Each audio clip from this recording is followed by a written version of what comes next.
My dear students, যারা দশম শ্রেণীর ছাত্রছাত্রী রয়েছে, তোমাদের হিস্ট্রি থেকে একটি প্রশ্নের আমি উত্তর দেব, তোমরা শুনতে থাকো।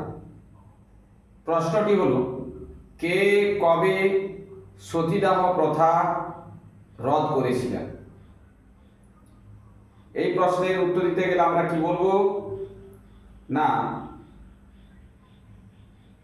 লর্ড উইলিয়াম বেন্টিং রাজা রামমোহন রায়ের সহায়তায় তিনি প্রথম সতীদাহ প্রথা রদ করেছিলেন।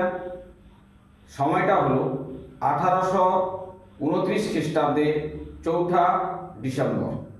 তাহলে নিশ্চয়ই তোমরা বুঝতে পারলে কে কবে সতীদাহ প্রথা রদ করেছিলেন। আর যদি তোমাদের বুঝতে কোনো অসুবিধে হয় তাহলে তোমরা কি করবে, কমেন্ট করবে।